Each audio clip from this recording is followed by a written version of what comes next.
কুয়েতের নতুন ভিসা কি বের হচ্ছে? কুয়েতের ভিসা কি খোলা আছে? কুয়েতের ভিসা বের হতে কতদিন সময় লাগে?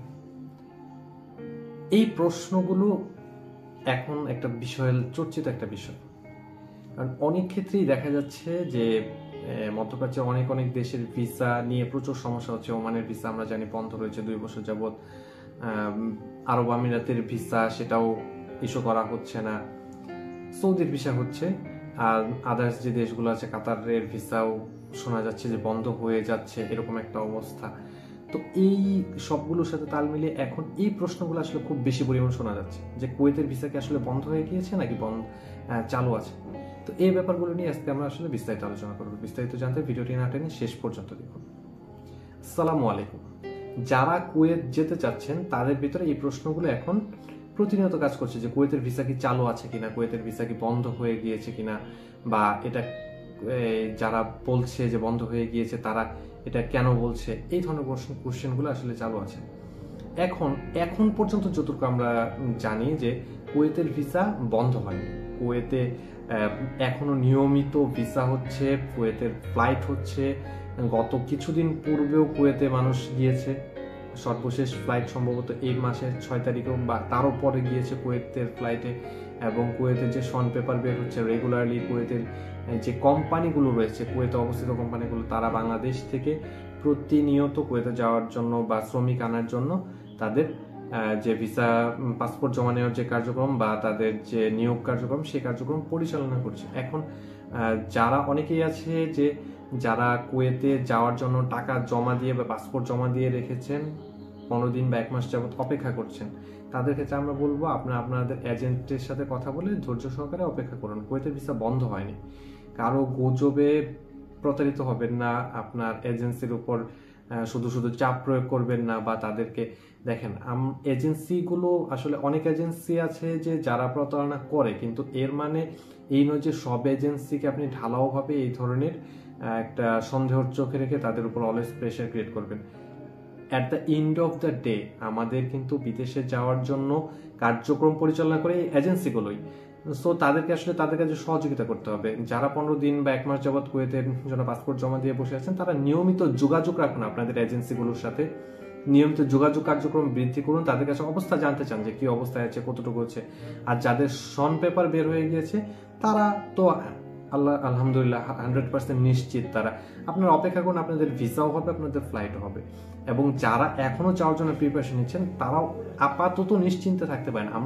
আমরা নিশ্চিন্ত দিয়ে বলছি না বা নিশ্চিত দিয়ে বলছি না যে এটা কখনোই বন্ধ হবে না কুয়েতের ভিসা। যে কোনো সময় যে কোনো পরিস্থিতি ঘটতে পারে, এটা হতেই পারে।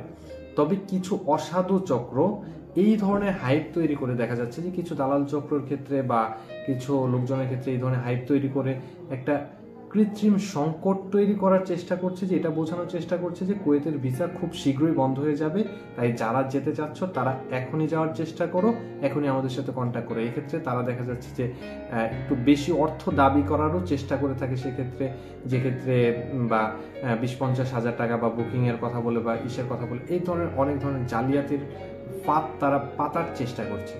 তাই আসলে এই ধরনের গুজব থেকে আসলে সতর্ক থাকা উচিত। কুয়েতের ভিসা হচ্ছে, কুয়েতের সমস্ত ধরনের কার্যক্রমই এখন পর্যন্ত চালু আছে এবং প্রতিনিয়ত কুয়েতের যে কোম্পানিগুলো রয়েছে তারা বাংলাদেশ থেকে কর্মী নেওয়ার জন্য ভিসা ইস্যু করছে এবং তাদের যে পাসপোর্ট জমানোর কার্যক্রম আছে সেই পাসপোর্ট জমানোর কার্যক্রম পরিচালনা করছে। এখন গত সপ্তাহেই বাংলাদেশের রাষ্ট্রদূত বা বাংলাদেশ দূতাবাস থেকে কুয়েতের সর্বনিম্ন বেতন একটা কাঠামো ঘোষণা করা হয়েছে যে কুয়েতে যাদের শ্রমিক হিসেবে নেওয়া হবে তাদেরকে 90 কুয়েতি দিনার করে সর্বনিম্ন বেতন দিতে হবে।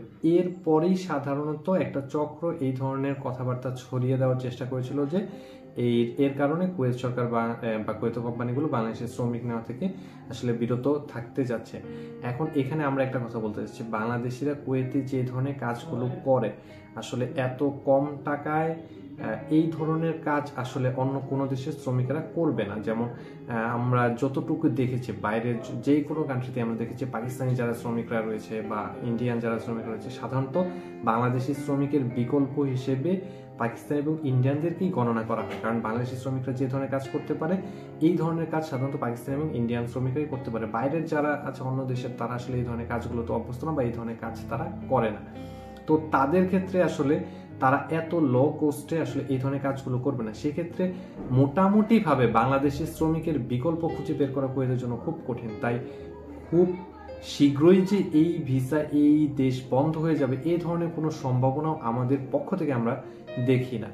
তাই আপনারা যারা কুয়েতে যেতে যাচ্ছেন, আপনারা ধীরে সুস্থে এবং পরিকল্পনা মাফিক, আপনাদের যে পরিকল্পনা রয়েছে সেই পরিকল্পনা মাফিক অগ্রসর হন। কারো কথায় বিভ্রান্ত হয়ে হুঠাৎ ডিসিশন নেওয়ার কোনো দরকার নেই। কুয়েতের ভিসা বন্ধ হয়নি, কুয়েতের সমস্ত ধরনের কার্যক্রম চলছে এবং সমস্ত যতগুলো ভিসা ক্যাটাগরি ছিল, আহলিসন থেকে শুরু করে ফারাজ জামিয়া থেকে শুরু করে ক্লিনিং এর যে ভিসাগুলো ছিল, সবগুলো ভিসা ক্যাটাগরি চালু আছে। আপনারা কে কে কুয়েতে যেতে চাচ্ছেন বা যাদের কারা কারা কাগজপত্র জমা দিয়ে, পাসপোর্ট জমা দিয়ে বসে রয়েছেন, তারা আপনাদেরকে কমেন্ট করে জানান কে কতদিন যাবত অপেক্ষা করছেন। এবং যারাই অপেক্ষা করছেন তারা ধৈর্য ধরে অপেক্ষা করুন। ইনশাল্লাহ আপনাদের প্রত্যেকেরই ভিসা হবে এবং প্রত্যেকেই ইনশাল্লাহ কুয়েতে যেতে পারবেন। কি কি ক্যাটাগরি নিয়ে কুয়েতের আসলে ভিসা কার্যক্রম পরিচালিত হচ্ছে, বর্তমানে কি কি ক্যাটাগরিতে ভিসা কার্যক্রম যাচ্ছে, এই ব্যাপারে আমরা একটা বিস্তারিত ভিডিও নিয়ে আসবো। যদি আপনারা চান কিনা সে ব্যাপারে আমাদেরকে লিখে যান। ভিডিওটি ভালো লাগলে লাইক, কমেন্ট এবং শেয়ার করে অন্যকেও দেখার সুযোগ করে দিন।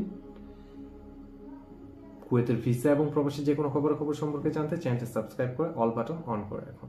ধন্যবাদ।